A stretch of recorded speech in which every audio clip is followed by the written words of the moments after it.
Well, I'm Rachel Cox. I am the moderator for this panel. Our second panel will be about the politics of place. Our first presenter is Benjamin Wilson. He will be talking about the struggle for life, a Darwinian narrative of surplus value in the Adirondacks. Adirondacks. Like the chair. It's a good thing you're talking about it.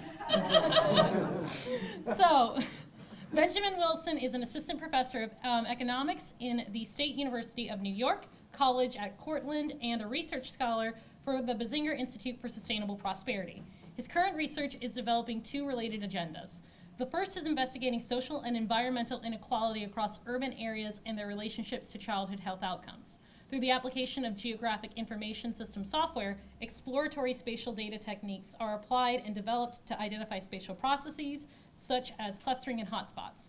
These spatial processes provide a framework for developing alternative approaches to monetary system design. The second line of inquiry investigates the capacity for spatially constructed currencies to deliver effective socio-ecological treatment strategies for sustainable human and environmental health.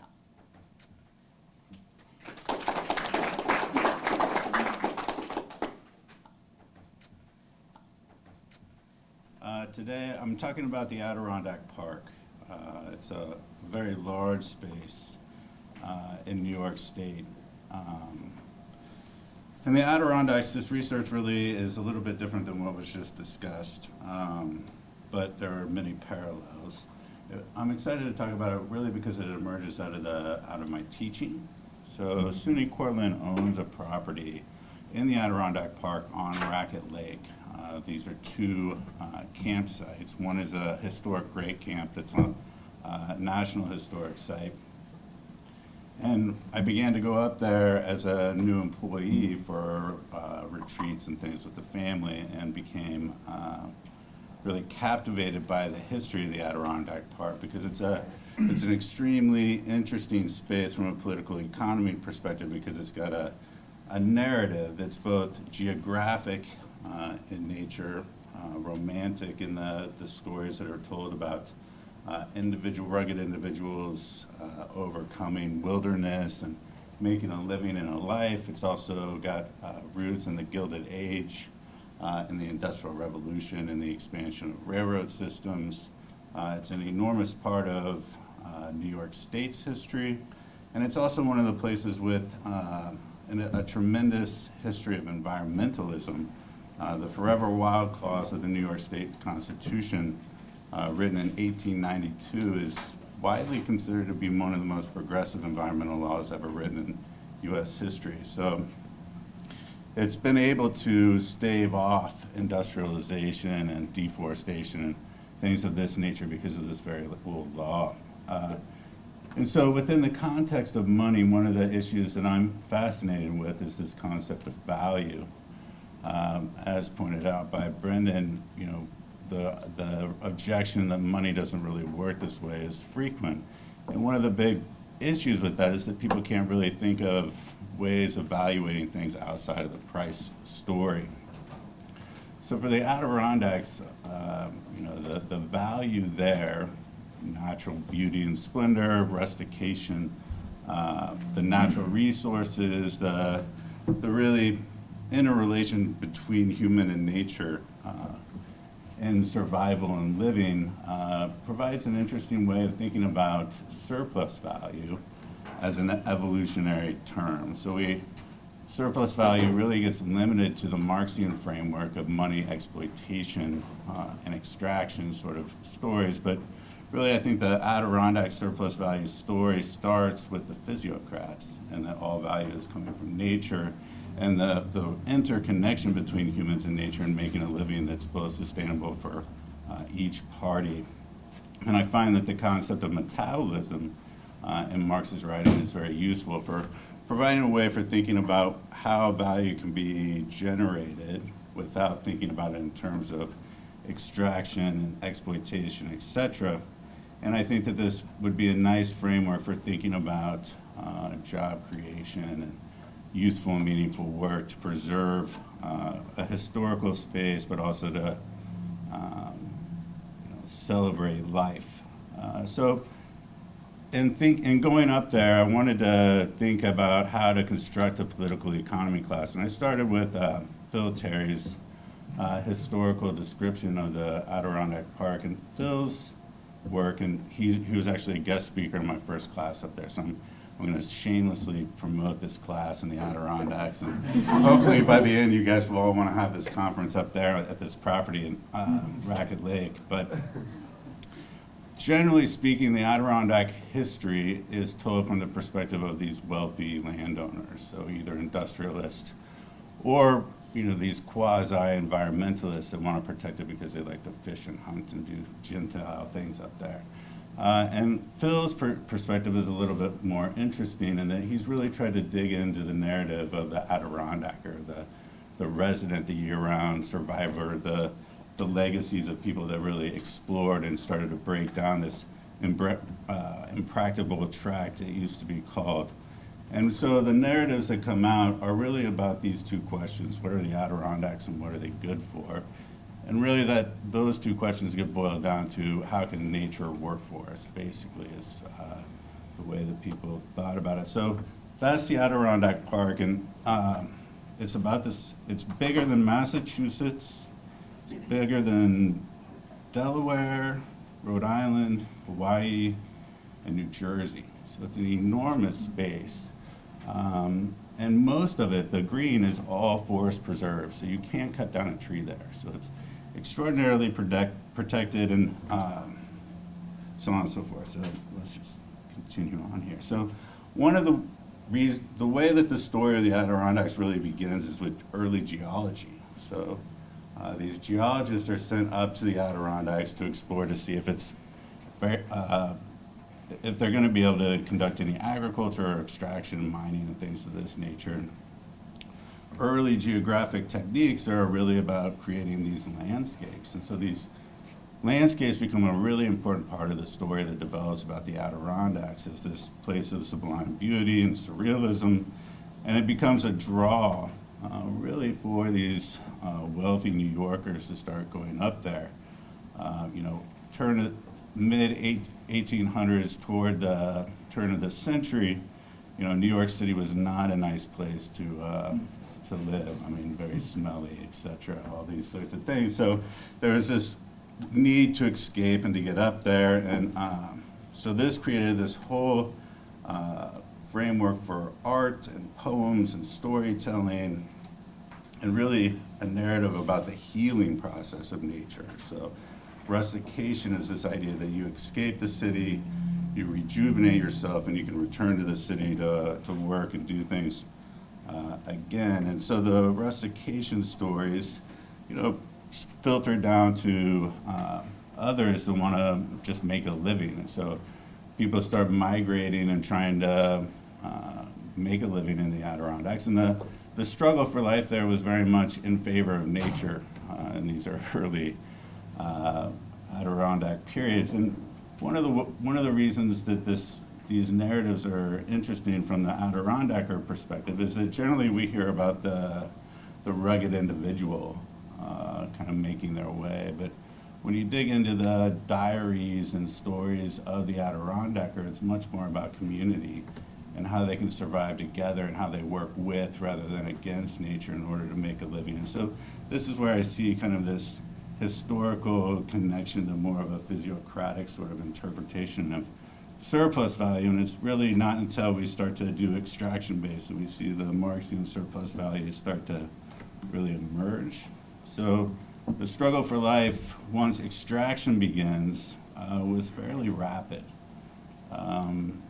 When you cut down massive amounts of trees in a very windy place, they can be very dry. There's also the danger of forest fires. And at the same time, they're building railroads through here, which creates sparks and other fires. So the park, the area in itself was in tremendous danger. And one of the things that emerges during this process is the downstate New Yorkers realize that now their water is awful, right? The hemlock tree, one of the most prominent species there, has got a toxin in it that poisons the water and makes it undrinkable.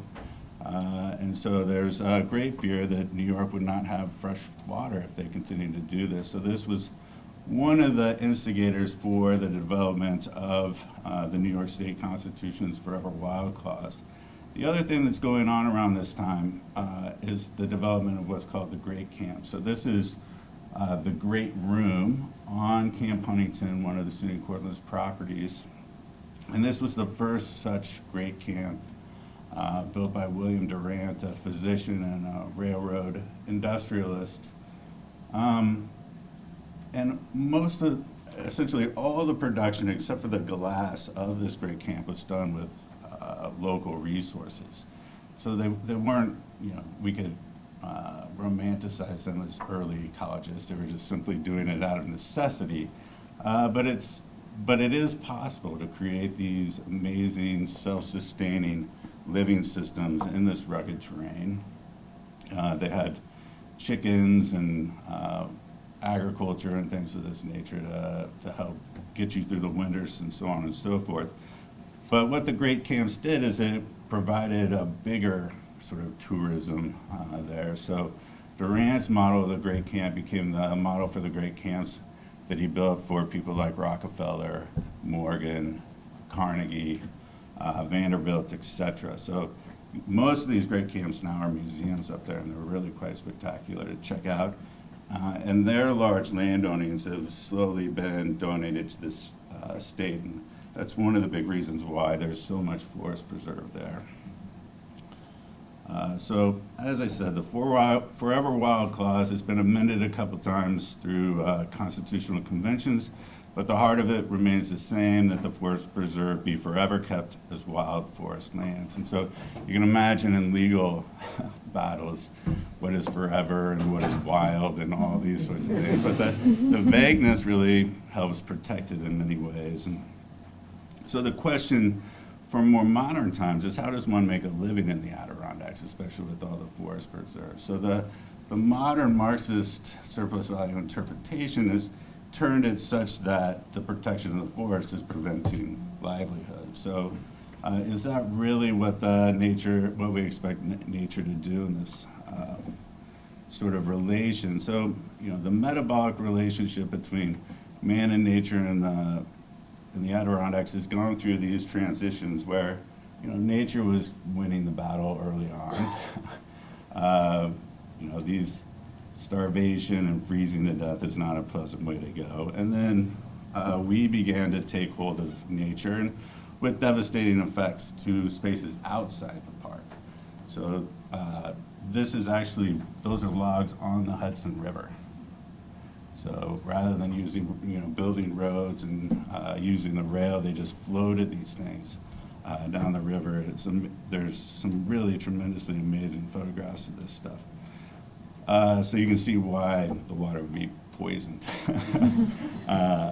pretty clearly. So can we find a balance? Can we make the struggle for life easier for both the Adirondack Park and for people that want to live and use and share the Adirondacks' glory, et cetera? And so, there's a number of negative metabolic processes that are occurring there, and there's a lot of similarity between what's going on in the Adirondacks that make the argument that it's because of the forest preserve weaker. And one of those arguments is that many of these trends are happening in rural America in general. Demographic changes, losses in population,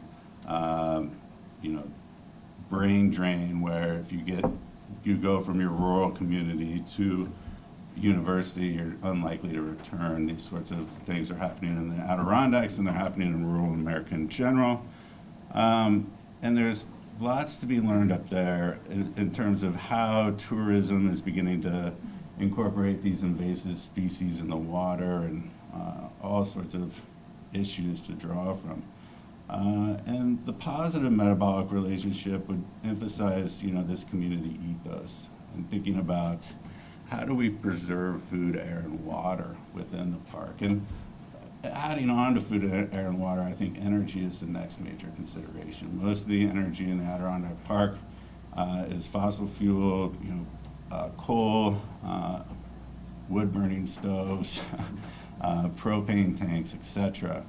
And there is some experimentation in solar and certainly wind, especially in the upper northern parameters of the park. Is an extremely windy space.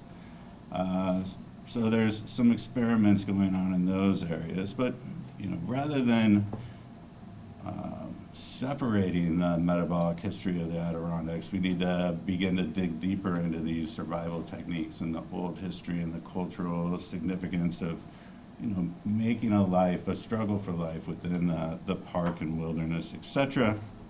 There's a number of SUNY schools. There's 63 total SUNY institutions. It's either bigger, I think it is bigger than the California state system. And then complementing this New York state system is the city university system. And so, these applied learning, these service learning sorts of programs, such that Josie was talking about with Buckaroos, Denison Dollars. I run a similar program at Portland, and we're looking to expand this, not just within economics departments, but across the school and across university systems would be a very effective way to, bring applied learning and research to these areas to assess environmental concerns and ways of making a life outside of tourism and extraction-based mining and such. So what are the Adirondacks and what are they good for? I propose developing a narrative not based on, a Marxian interpretation of surplus value, but a new interpretation of surplus value that's about this balance between, human and nature's ability to reproduce their own lives. And rather than the Trinity formula of classical political economy of land, labor, and capital, I propose a new Trinity formula of food, air, and water for healthy production for the care of both people and nature. And so this narrative needs to be constructed through word, image, and praxis, right? So what are the images of the Adirondacks now that we want to preserve? What is the value of having these forests that haven't been touched in hundreds of years, et cetera? And the rustication process, my final plug here, is very real, I think. Rohan Gray recently exposed me to this literature on attention and silence, and it's your ability to take on new information and learn based on these sorts of environments. And I very much observe that from my students. Never have they more closely read material than those 4 or 5 days that we're up there, and there's hammocks and all sorts of nice places to do your reading. But this is the view from my office hours and where I host some of my classes while we're there. So Blue Mountain is very majestic and very calming. The rustication effect, I think, is very real. And it's a way for bringing people into the park to feel better about their lives and eventually taking people out of the park for the other resources that the rest of the state has to offer. So, thanks.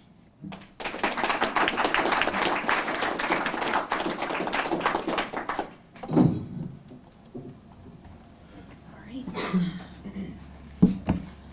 Okay, next up we have Rich Farrell.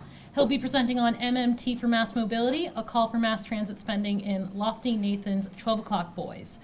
Richard is pursuing his MA in Film Studies at the University of South Florida. He previously received his BA in Film and Media Studies at St. Mary's College of Maryland. He's currently developing a master's thesis project on Baltimore's cinematic and moving image discourse after HBO's The Wire.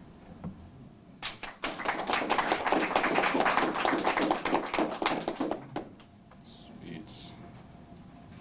Thank you, Rachel. No problem. And thank you to everybody else that showed up today. So yeah, presentation, MMT for mass mobility. Did we already hit a light down? Yeah. We can see it. In 2003, after decades of discussion, Baltimore City officially identified the need for a transit connection on its east-west axis. This project, labeled the Redline, began with both the Federal Transit Administration and Maryland Transit Association issuing a notice of intent for development. Historically, Baltimore's eastern and western neighborhoods have been subjected to strategic socioeconomic marginalization, racial segregation. Many residents dwelling along the Red Line corridor have and continue to suffer from large unemployment numbers and lack of adequate modes of mobility. To address these axis issues, the Redline set its goals to improve mobility to major employment centers, provide transit-oriented community revitalization, and economic development. In the summer of 2015, after 12 years of planning, Governor Larry Hogan, citing cost concerns, canceled the Redline altogether. In 2013, director Lotfi Nathan released 12 O'Clock Boys, an independently produced and distributed film whose local Baltimore premiere at the Maryland Film Festival came with mixed reception. The film focuses on a controversial group of dirt bike riders in the city and one 13-year-old boy's dream to join the pack. Nathan filmed the main subject, Pug, and the riders over a 3-year period, capturing their interactions with local news, police, and community members. When he began the project, Nathan took interest to the strongly divided perception of the riders within the community. He notes, some people think they're intentionally terrorizing people, some just think they're obnoxious, and some people think they're sensational. Nathan initially set out to record the aesthetic quality of the ride experience, but ultimately the project morphed into a larger story about how the riders feel they are perceived. I specifically chose to analyze this film because of its strong theme of mobility, location on the east-west axis, and overlapping time frame with the Redline project. In this paper, I identify 3 main aesthetic formations in the film's structural and formal moving image logic. Nathan grounds the viewing experience in a hybrid observational and participatory documentary mode as a support for an aesthetic dialectical tension between local television news coverage and slow motion footage of the riders. After working through this arrangement of this aesthetic logic, I orient my argument around the film's theme of mobility and its connection to Redline goals. Using modern monetary theory as a political economic framework into the film's aesthetic logic, I find Nathan's positioning of aesthetic modes lacking alignment with MMT's ontological understanding of money by grounding the perceptual rift of these riders in exclusively material relations. Through this analysis, I posit embracement of an MMT framework in future discursive moving image works will yield richer and more productive aesthetic organizations, providing both material and immaterial avenues for social change.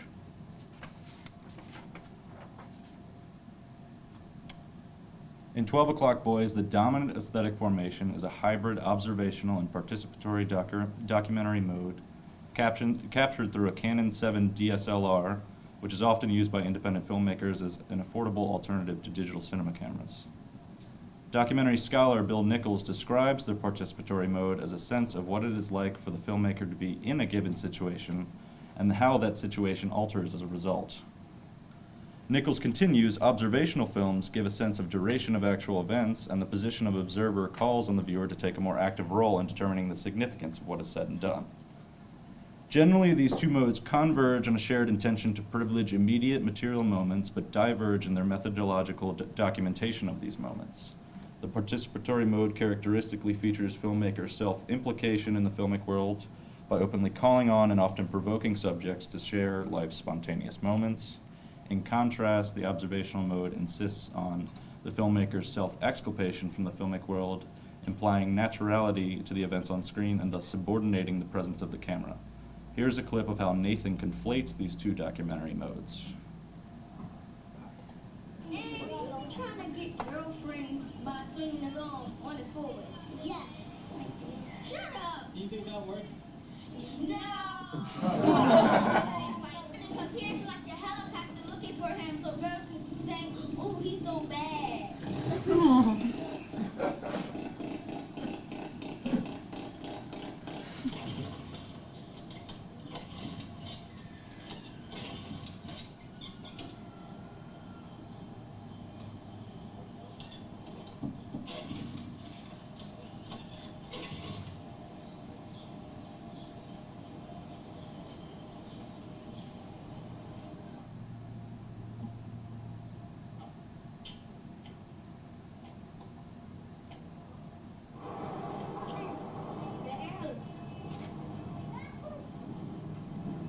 There go the bikes.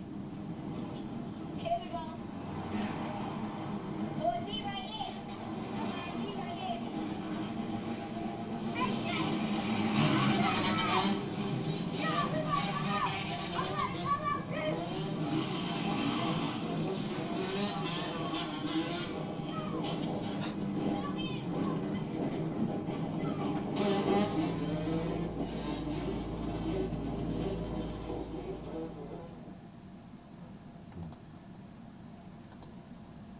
In this clip, Nathan, and through extension, the spectator's hybrid self-implication in and exculpation from the community is clear. Nathan effectively captures the skillful, powerful, and often spectacular writers, while also revealing their dangers, imperfections, and critical surroundings. At the start of the clip, Nathan's direct engagement with the teenage girls in the neighborhood revealed Pug's conceited tendency to showboat on his four-wheeler. Ironically, Pug runs out of gas, visually emphasizing his dependency upon a functioning vehicle. This base aesthetic formation is the most heterogeneous in how it renders its subjects, offering Nathan diverse options for composing Pug and the writer's presence in the community. Nathan's camera functions as both wandering insider and outsider, providing the spectator critiques and affirmations from both inside and outside the community. Now I will turn to the interwoven aesthetic formations that form a dialectical tension. Guess I'll exit out again. One aesthetic formation in dialectical tension is local television news coverage of the writers. On 3 occasions, Nathan interweaves local news coverage of the writers and their relationship with Baltimore City Police. Nathan, along with most of the subjects featured in the film, are highly critical of predominantly impoverished news representations of this community. Scholarly television studies have frequently identified the formal elements news stations employ to manipulatively construct stories. Elizabeth Anker observes how the television format itself provides a sense of control over events on the screen by reducing overwhelming events to Lilliputian size. Reinforcing this control, Robert Stem argues television news prosthetically extends human perception, giving an exhilarating sense of visual power to the virtually all-perceiving spectator, turning us into audio-visual masters of the world. Here's a clip of how Nathan positions and critiques local television coverage of the writers. Dirt bikes on city streets. Traffic, 20 people riding through Baltimore City streets. YouTube sensations post their renegade riding online. They set a no chase policy to prevent accidents. Outraged at the Reports police are finding new ways to stop them. Adopting a strategy of watch, wait, and track with surveillance cameras and the department's Foxtrot helicopters, riders can literally be followed home, often without ever noticing they're being watched. This new system, I can look right down, put the crosshairs on them, and I can tell them quickly what alley he's in. Officers will also be able to use thermal imaging and zoom in on suspects for miles away.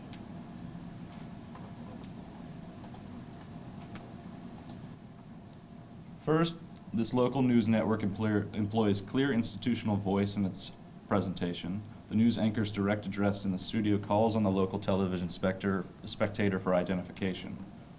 This direct address, paired with the aesthetically stable and sterile news studio, establishes a safe place for the spectator to align with and positions it against subsequent in-the-field support. When brought in the field to coverage of the writers, the spectator is kept at a significant and safe distance, reinforcing an all-encompassing bird's-eye view. The helicopter camera's optical range allows for the maintenance of this distance, but renders the bikers in comparatively low quality with the studio footage, perpetuating the riders as dangerous illegal others. The authoritative voice of God narration overlaying the in-the-field coverage adds to the construction of these riders as chaotic, dangerous others. Nathan scrutinizes these manipulative techniques by overlaying the news anchor's voices, calling attention to their authoritative and totalizing form. The news station establishes clear alignment with local law enforcement by interviewing police about technologies they use. In addition to long-range optics, police utilize thermal imaging cameras, further reducing and homogenizing the riders to mere figures of radiation. Nathan undermines thermal imaging's power to zoom in on suspects from miles away by countering the anchor's testimony with local teenagers innocently riding bikes. Overall, the local television news aesthetic also seeks to capture material action, but at a cost of maintaining safe distance. Optical zooms inherently flatten space and homogenize subjects in low quality, revealing this aesthetic formation's dependency upon impoverished imagery. Nathan's critique of local television news is dialectically positioned against his affirmation of the last dominant aesthetic formation I'll discuss.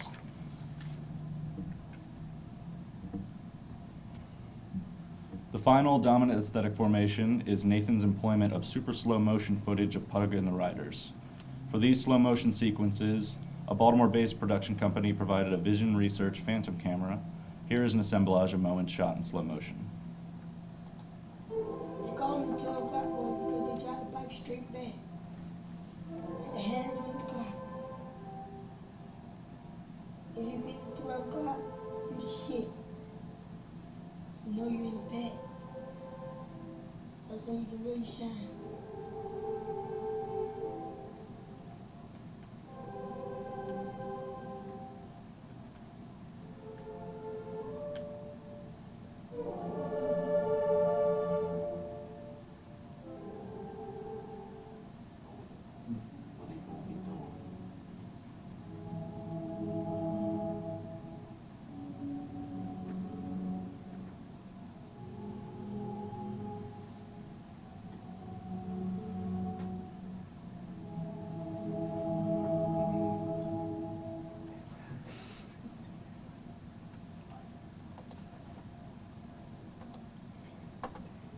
In this clip, we encounter an aesthetic wealth to almost everything in frame. From a visual standpoint, these are qualitatively and quantitatively the richest images in the film. The Phantom camera shoots video at frame rates up to 22,000 frames per second. The imagery rendered through this aesthetic formation dramatically contrasts with the news helicopter footage. Instead of intrusive, surveillant, low-quality images of the riders shot from long distances, Nathan opts for meditative, free-flowing, high-quality images shot on the ground, paradoxically welcoming our intrusive gaze. The Phantom camera allows Nathan, Pug, and the riders to say, if you're going to look in, then really look in. Additionally, ethereal soundscapes pair with contemplative monologues on the sensation and opportunity dirt bike riding offers these subjects. These sound elements complement the inherent wealthy imagery, subjugating the institutional voice of local news and police.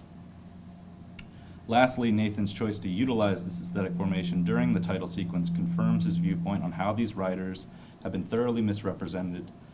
Through these images, this controversial group transcends negative labels and establishes an alternative way for the spectator to perceive their mobility.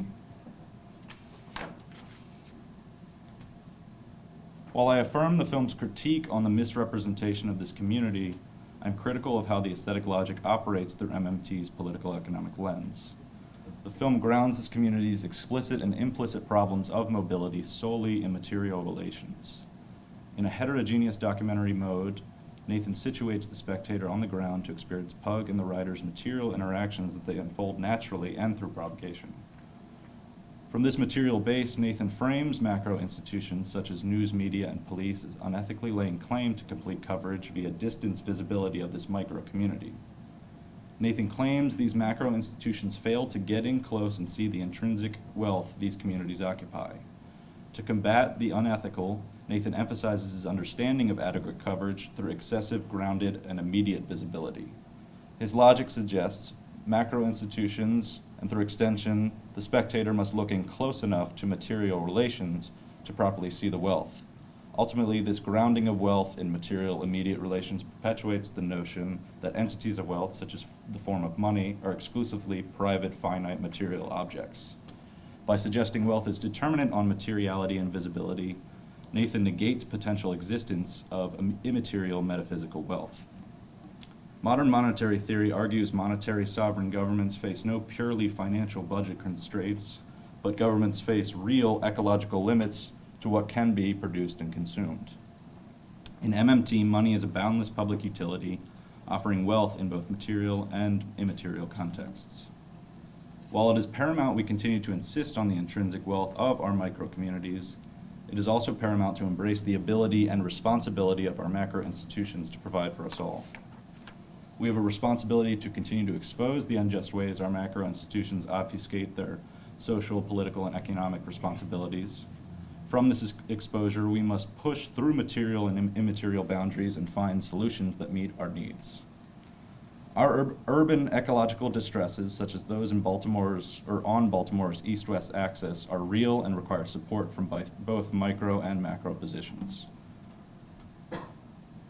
As a liminal Baltimore media object positioned between the wire and news media of the 2015 Baltimore uprising, 12 O'Clock Boys provides insight on what did and did not happen between these two nationally recognized media moments. However, similarly to the wire and 2015 uprising coverage, 12 O'Clock Boys locates its source of institutional distress primarily in material relations. In 12 O'Clock Boys, many writers discuss how the dirt bike riding offers comparatively better alternatives to other experiences in the community. At the end of the film, former writer Stephen notes, "This is what the ghetto produces. Hostile environments, anger, stress, depression, dealing with all this day to day on a regular basis, you're gonna have a negative outcome. It's a recipe. To jump on a dirt bike and leave all that behind, all that don't mean nothing. Yeah, we're gonna ride. These riders express feeling prosperity and positivity through the dirt bike, a literal vehicle of mobility. Police and local news' critical scope on the riders centers on the illegality of their mobility. This tension establishes mobility as the most important theme in the film. According to Nathan, most filming for 12 O'Clock Boys took place between 2010 and 2012. In June 2011, the FDA agreed to fund the Redline through its New Starts Capital Investment Program. The Redline was one of a limited number of transit projects nationwide to receive approval from the FTA. In a film focusing on the assertion and suppression of mobility, I find it surprising that the workings of the Redline project are completely absent. While I reject any claim that this project would have been a singular quick fix to Baltimore's ecological distresses, its explicit goals for improving mobility within the city offered potential mend to Baltimore's continually expanding micro-macro rift. There were concrete plans for this project for years without material existence of a rail. Short of this presence, how can we embrace the immaterial and its inherent wealth? How could we have shown the potential wealth of the Redline in 12 O'Clock Boys or other media out of Baltimore prior to the uprising? Going forward, what can be done to portray the importance of both the material and immaterial in Baltimore's intrinsically rich communities and media ecology? And that's it.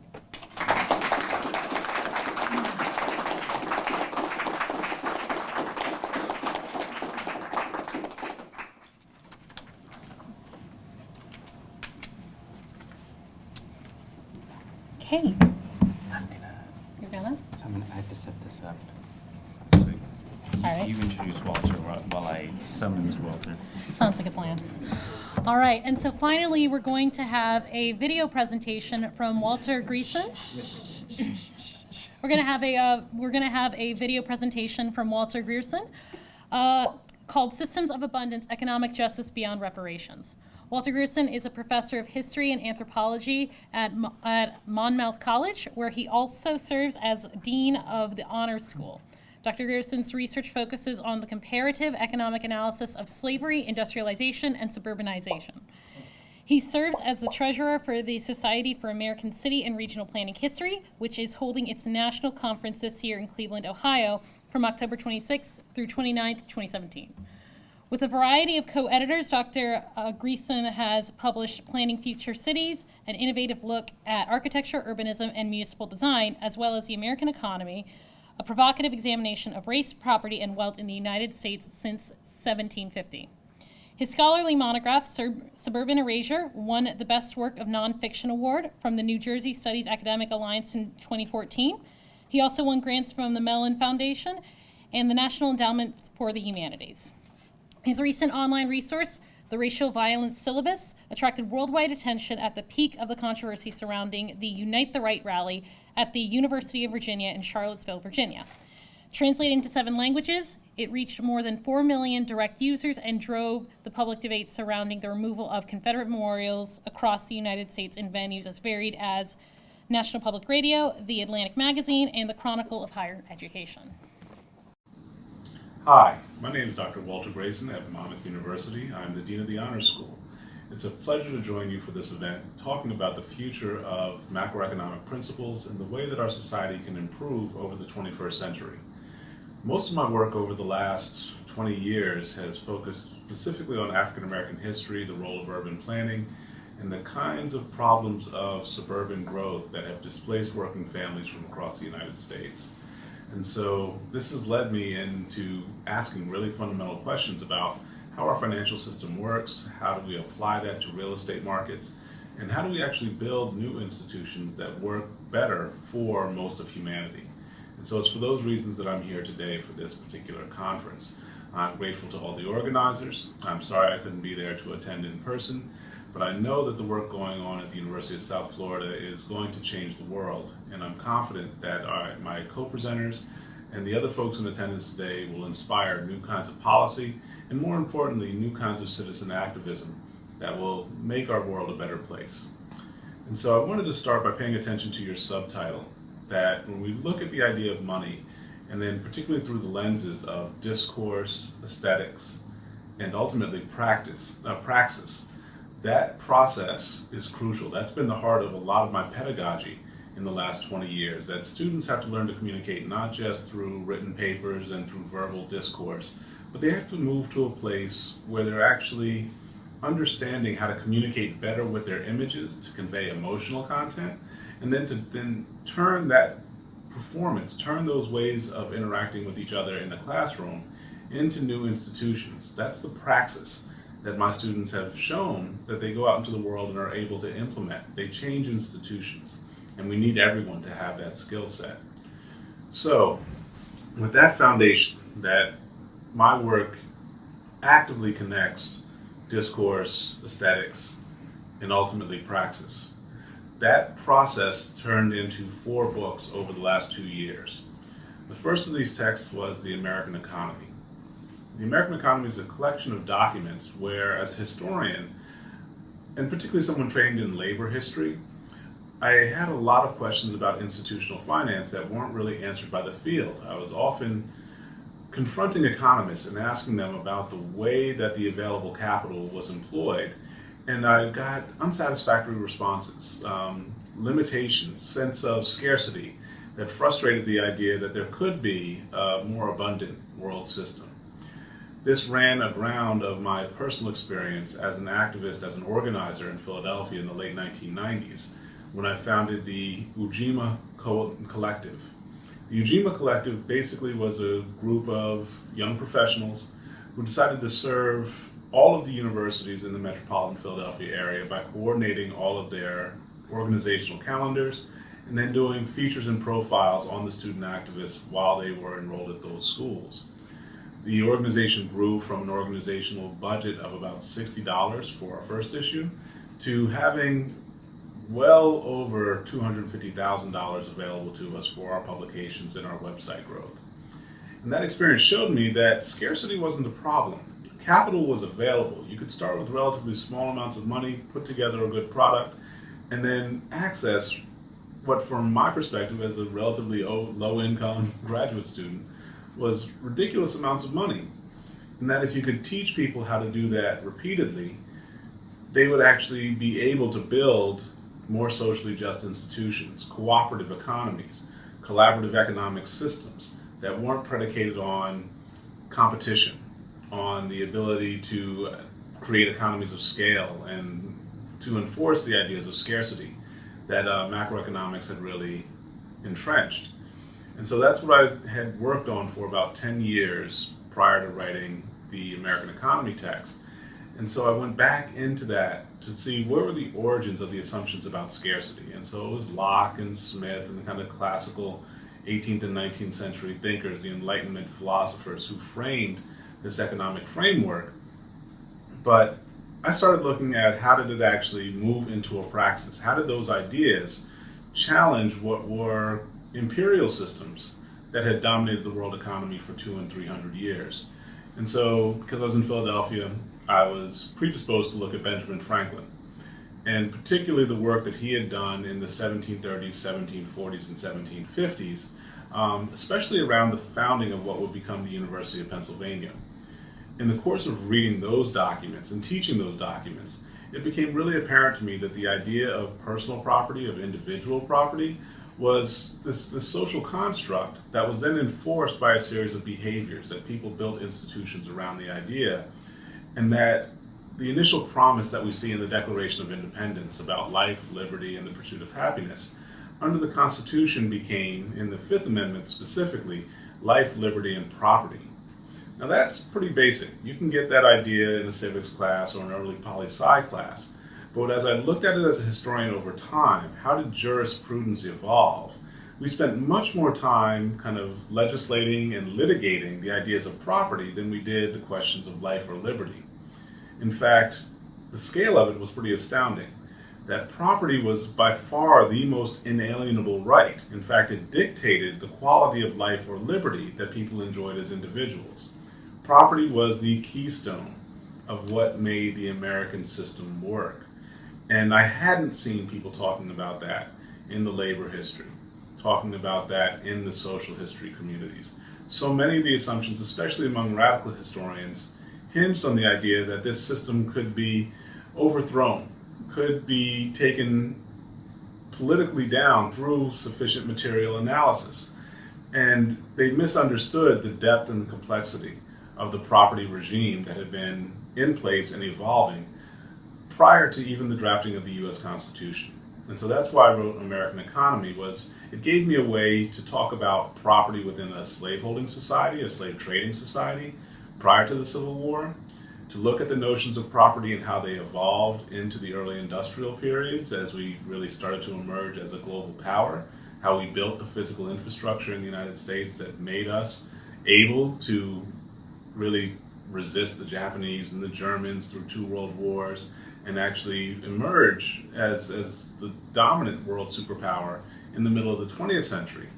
And then probably most productively, the book closes with a brief look at what happens to consumers within a digital service economy in around the world.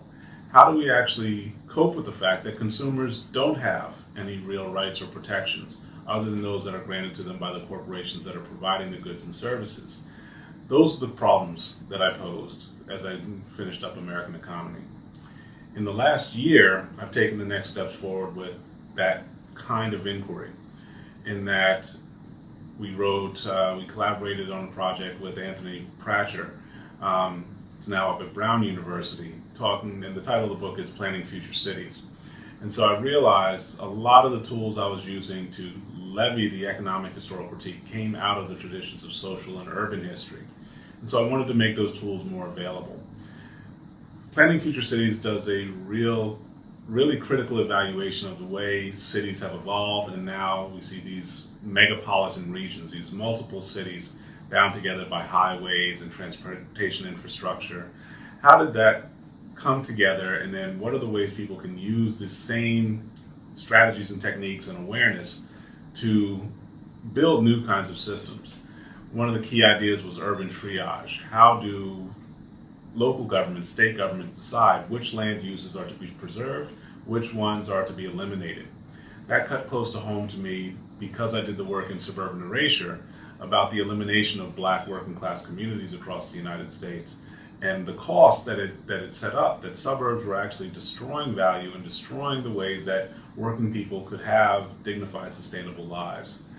So Planning Future Cities is a tool to confront our current reality. How do we actually look at the existing structures of government and finance and build new systems going in the next decade or two?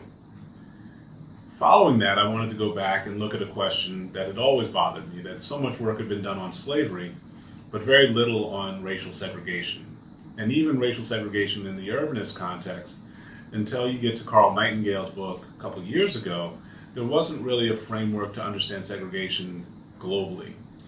We all thought that segregation worked in similar ways across place and time, and it was really wrong, fundamentally. And so the thing that I felt was the biggest problem was that we didn't understand segregation as an industrial phenomenon, a way that the system of Jim Crow was certainly about race, but it was also about a way of thinking. It was about a very rigid approach to moving from religion as the basis of perceiving racial difference to science as the basis for perceiving racial difference. And once I could get people to understand that better, the way that religious arguments changed into scientific arguments, I started thinking about that, thinking of David Freund's book, Colored Property, which does a great job documenting that, particularly in the Midwest.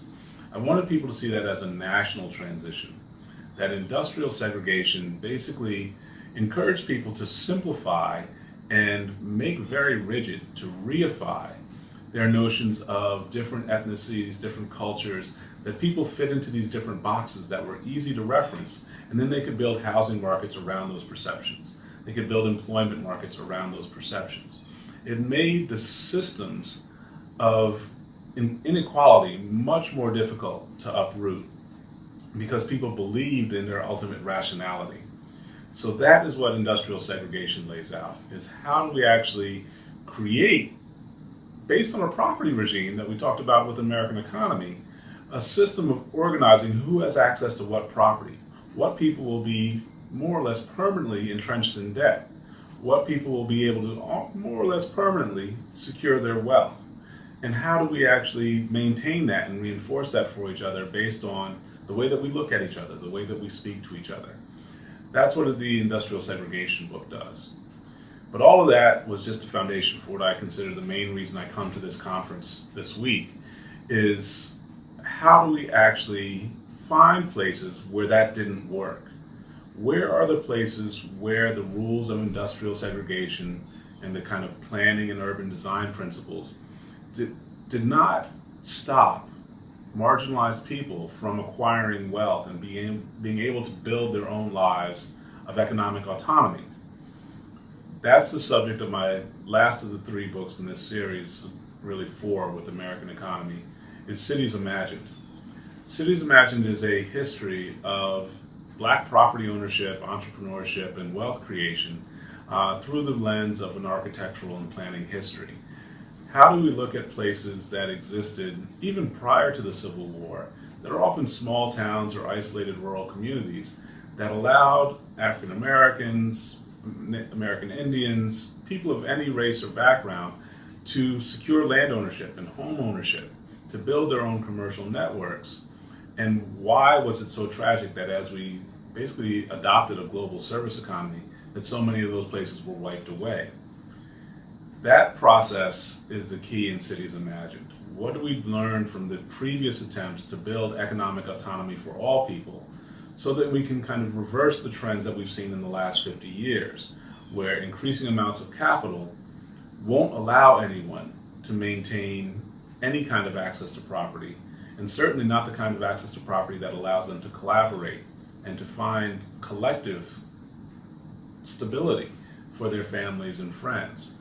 That's the work that I hope we can start to follow up on today here at this conference, that we can look at money in different ways. I think the MMT discussants are presenting some very helpful opportunities.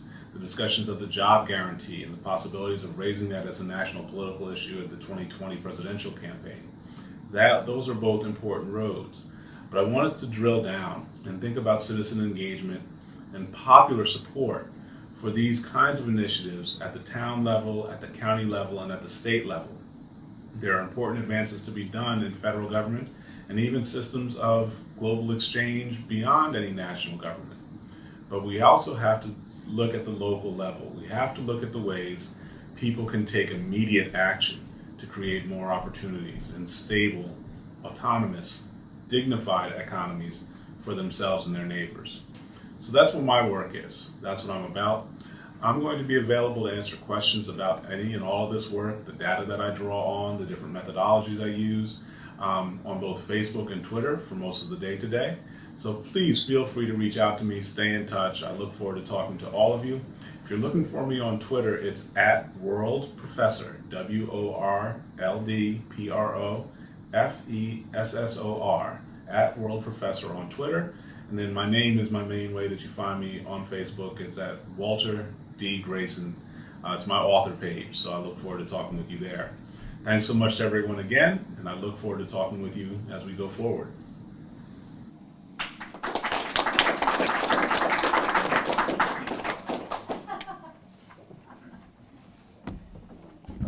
All right, so now we have about 30 minutes for a Q&A for anyone on the panel. Have any questions?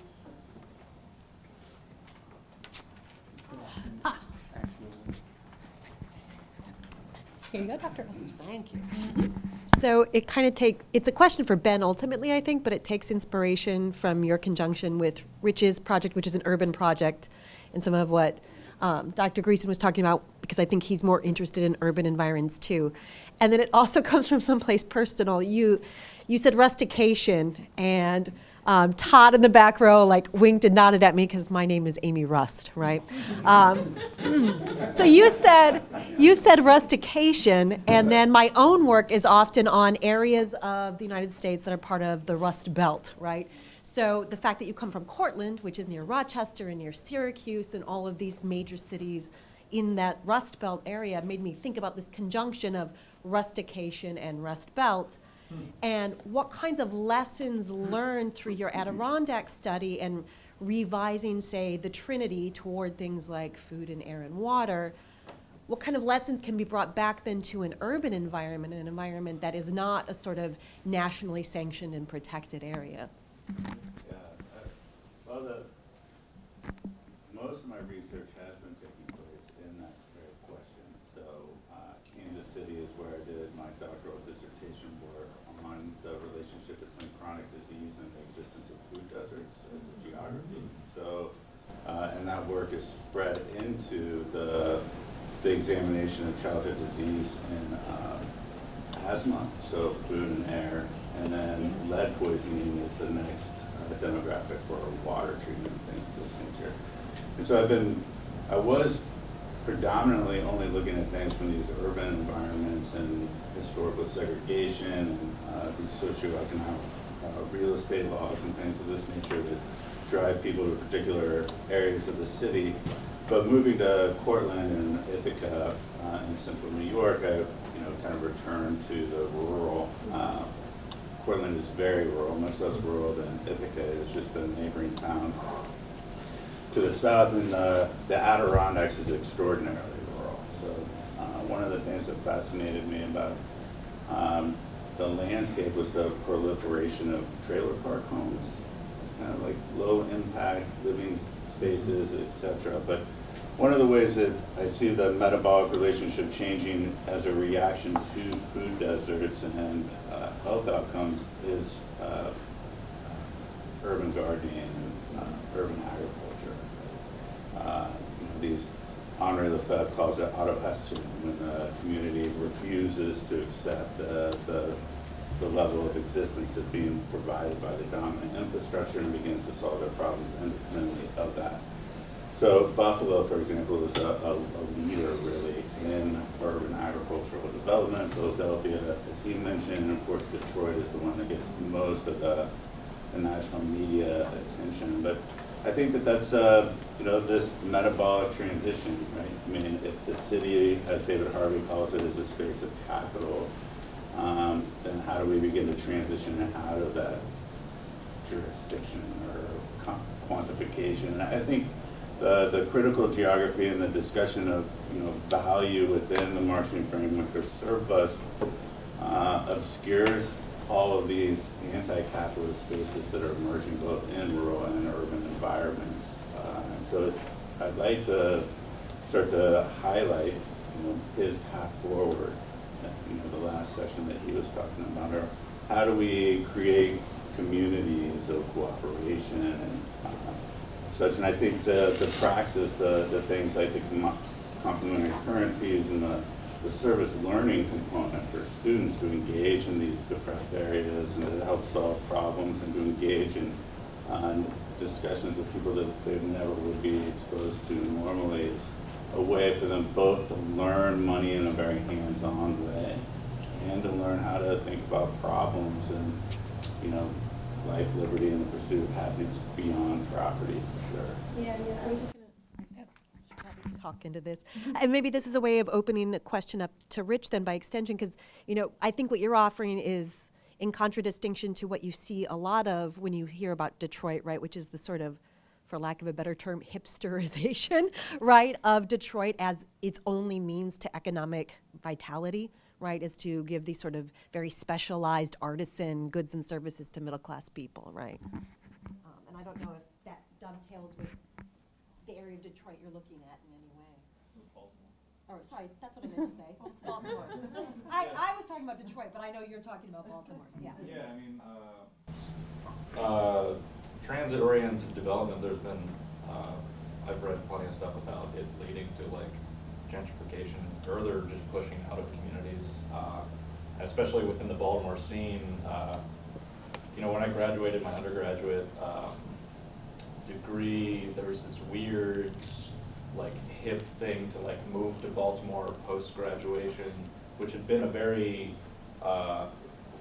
different way of viewing the city prior to like enrolling in the college. So it's kind of like this inverse, once you, I don't know, just head to the urban, and I don't know, a lot of my classmates not necessarily like considering how their occupation of certain low rent facilities could impact people that like need access to that stuff. So yeah, but Oh, good. Okay. Oh, good. All right, all right.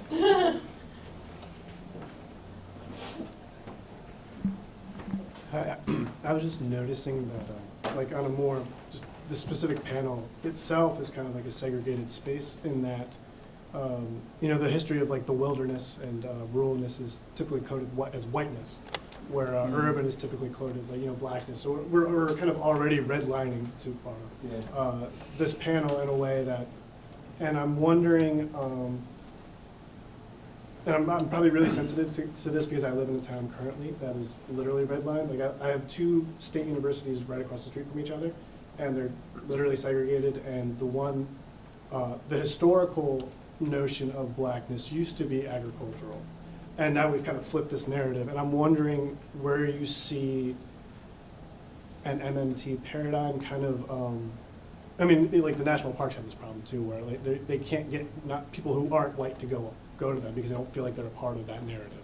So I'm wondering, how do we kind of restructure this red line not only in urban spaces, but also like, you know, if we're shifting it from, you know, property to air and water, how do we welcome people that have been, you know, kind of left out of that narrative?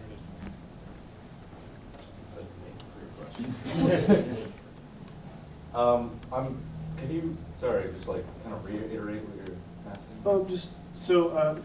No. So, I mean, historically, we've kind of flipped the narrative of like whiteness and blackness, you know, urban and rural, and kind of, and there's a lot at stake in the American kind of mythology of ruralness being coded whiteness. I mean, there's tons of history, especially like when we start going west, we start building that as a historically like white place. Yeah. And I'm wondering if we're trying to make these natural spaces, kind of repositioning our value system to these natural spaces, how do we include other communities that have been left out of these spaces in that narrative? Into the natural space? Right, right. I guess ultimately it tags into access to mobility. For communities that have just been, you know, for decades and decades and decades just withheld from specific modes of mobility for so long. I mean, it has, I don't know, economic mobility, physical mobility. A majority of the subjects in the film just talk about dirt bike riding being this thing that takes them away from just being on like the corner of the street, or, you know, the conventional narrative that you hear of, like, you know, they're the urban black teenage individual.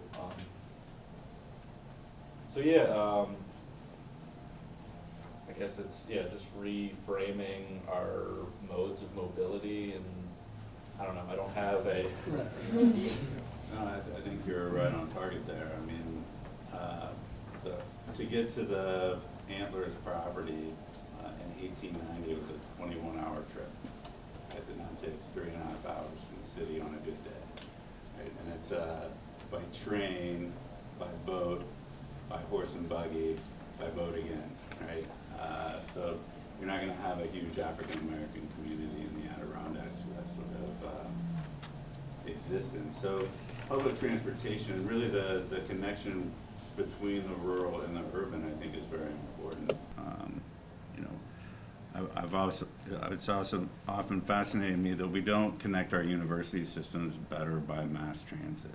I mean, that just seems like a natural connector for the geography of transportation to exchange ideas and students and people of multiple demographics. And if you did that, if you connected New York State in that sort of way, there would be ample access to the Adirondacks and the rural existence and things of that nature. Well, Dr. Grierson invited us to engage with him today, and I suggest that we send this great question to him and get his feedback as well.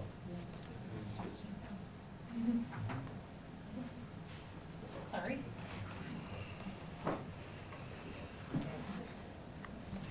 Thanks, really great panel and really interesting topic. I had a question about the relationship between this idea of transportation and space and sort of locality.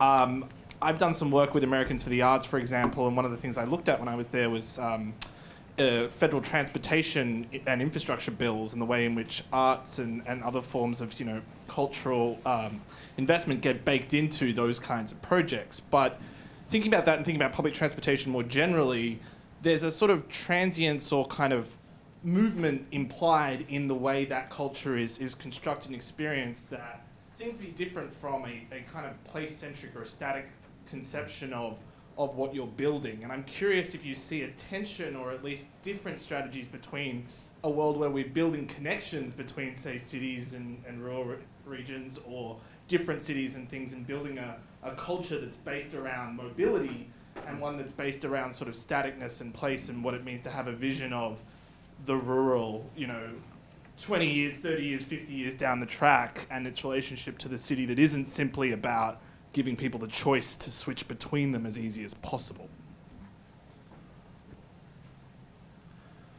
You want to take that one? Well, I think a good example of this is the transmillennial busing system in Colombia. Transmillennial.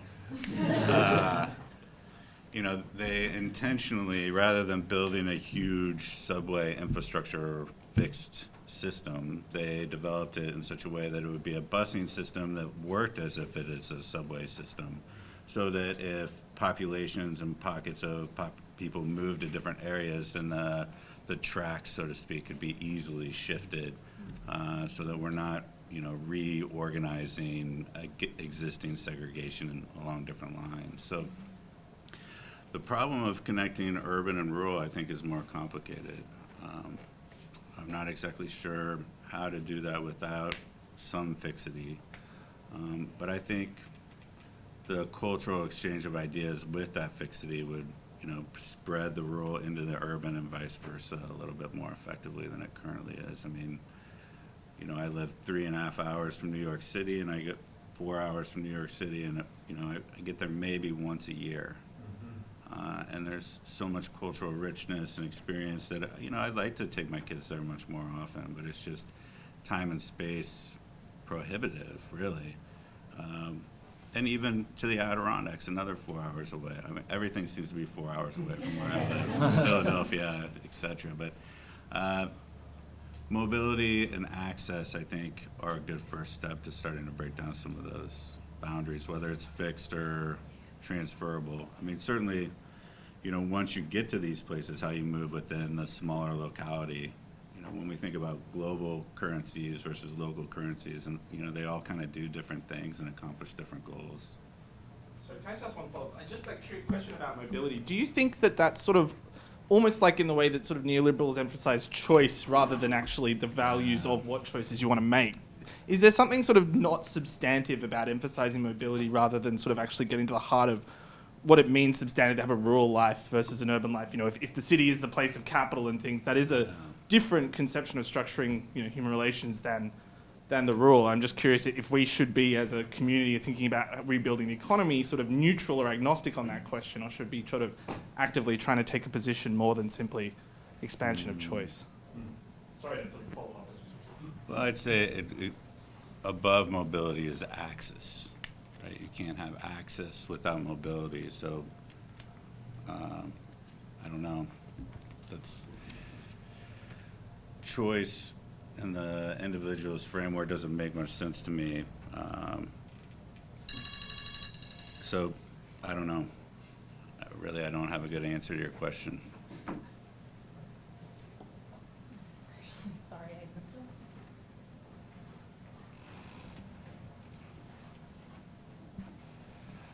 Hi. So I have a question about not necessarily, you guys have talked a lot about the taking from urban to the rural and kind of that exchange between those two environments. how would you guys necessarily put in practice kind of promoting ideals, specifically actually I'm thinking about the Adirondacks, to the people that already exist there, like already exist in that community?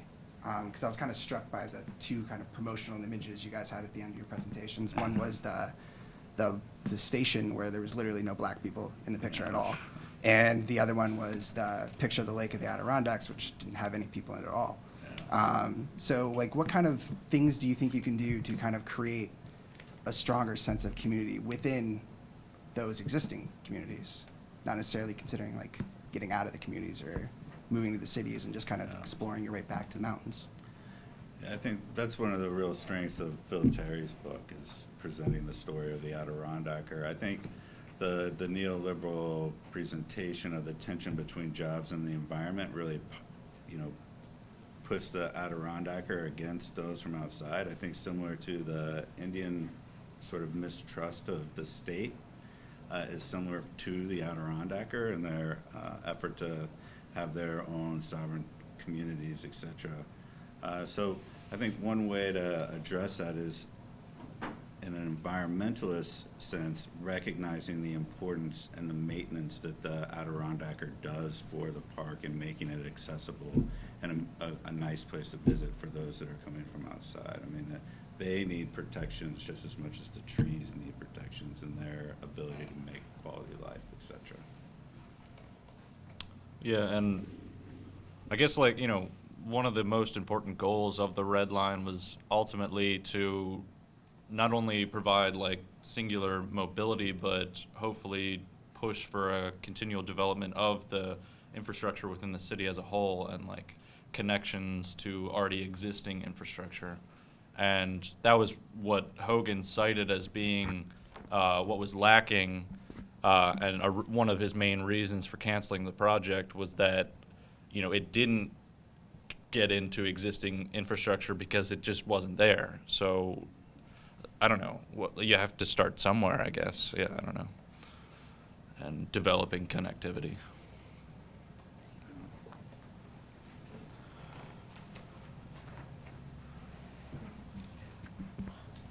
So, first, Dr. Farrell, He's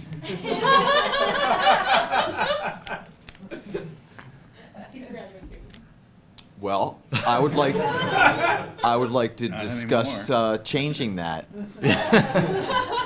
during the break with you, because I was just really so truly impressed by your presentation, the quality and the level of it. So, yeah, I don't really have a question for you, but thank you. I just wanted to say that. Ben, so I don't know if you're familiar, but there is literature on energy theory of value. It was kind of, the thing where you see it and people like us are really hopeful, and then it didn't really do so well in the end, but I was reminded of it, listening. I mean, not only the Physiocrats, but Cantillon and maybe Petty had really labor and land, where land is all natural resources, theory of value. Now, I don't know where it's really been developed that much, but now, that said, I can't understand the negativity about Marx so much. I mean, a labor theory of value, just taking it at the face value, I mean, I don't see how that is that much more, in terms of the things that you were, if you want to talk about intrinsic versus instrumental kind of value and nature, having intrinsic value and so on, that's fine. But I mean, I don't think the labor theory of value, it is, I think, impossible to talk about the price of anything without mentioning money. I just think that's right. I mean, because you're speaking of something in terms of, it's almost by definition, right? All price has to be money price. But in any case, of course, I'm extremely sympathetic to everything that you were discussing. I mean, maybe just like the Serafians just talk about surplus instead of surplus value. Yeah. Well, I guess that's what I'm getting at. I mean, I'm a Marxist through and through. It's a question of I think we overemphasize the negativity through surplus value extraction. So we're limiting it through the appropriation of capital to this.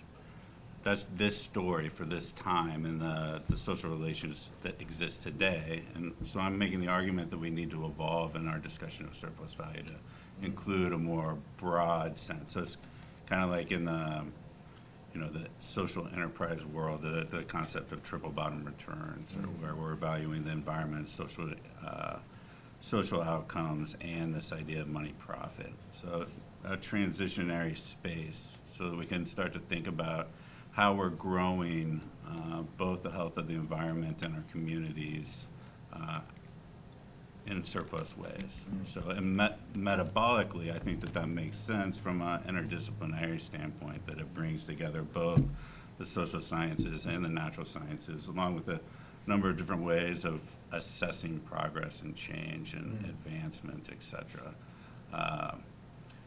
And the idea of, I think this is a transitionary way of thinking about how we reimagine money and a pricing system, rather than simply we have to produce things to make more money. We're producing things and doing actions to increase quality of life, reduce the struggle for life, et cetera, if that makes sense. Truly. Okay. Yeah, but if somebody, I have a very, hi. I have a very specific kind of comment and then a more general question, I think more in response to Rich's project. I was curious if you thought much about the film score for your film, what you showed us. Yeah. Do you know who wrote the score? I don't know who did write the score. But yeah, I mean, when I kind of looked at like audio elements, it was more in relation to its complementary effects with the like wealthy imagery of the Phantom camera, and kind of, I guess, helping to bring out this like flowy aesthetic quality to it. Yeah. Yeah. So there's a few interesting things kind of stood out to me. So in the last clip that you play, the film score, it's very right. It has something that sounds like human voices, but they're singing like syllables, like without words, ba, ba, that kind of sound, but sort of held out. And I'd be curious to know who wrote it. It was a kind of quasi sort of minimalist score, but sort of slowed down. And there's something kind of interesting there that like there's a long history of minimalist music sort of borrowing voices and manipulating them, but also white composers borrowing the voices of African American people and manipulating them. So that would be kind of an interesting sort of context for that. And it also does, like, you're right, like it mimics temporally, right, the visual floating with the kind of sonicness. And what I noticed is in the previous clip, when you get the series of news coverage, I'm always interested in those moments of sound editing where what must have been from the music from the previous, whatever came before, I didn't see your film, but there's a moment where, because I hadn't heard the score before, I was like, what is that weird sound? Because there's like must be some sort of carryover of that score, right? Yeah. And that to me is always kind of interesting in those moments, because everything that you say about that news coverage, I don't know if this does anything, everything that you say about the news coverage strikes me as true, but for that like second, there is a kind of, the space of the later clip is opened up for a moment within the news coverage. Yeah, like an audio crossover, Yeah, and maybe that's hinting at some type of like, I don't know, hope for like a linkedness between the contrasting visual aesthetics.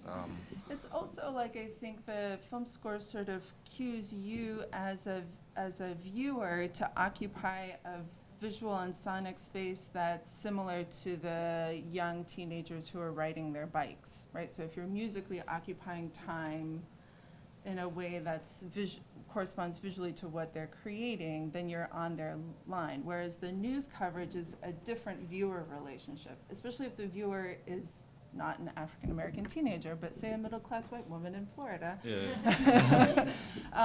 So when you watch them later, you're like, oh, they're aestheticized and I'm connecting to them and I'm physiologically occupying some kind of sonic space that's like what they're creating. The news coverage is putting me in a very different kind of position. But as a filmmaker, to have that sound editing for a moment, they're blurred, right? Those viewing positions as a spectator are kind of, for a moment, superimposed. And I find those kinds of moments sort of interesting. And then the other general question is, as a California girl, it made me think of like, I don't know,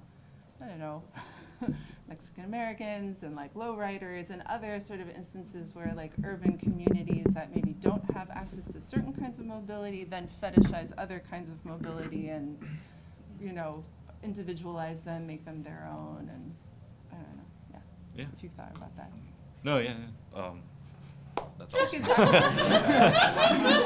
That's all. Too that Yeah. have the cities that start like nighttime biking caravans. Do you know what I'm talking about? That would Yeah, I be think something I to have, put in like, an conjunction idea. with this too. Yeah. Okay, let's see. I think we have time for one more short question. All right. Oh, all right. Well, then let's give a round of applause for our panel.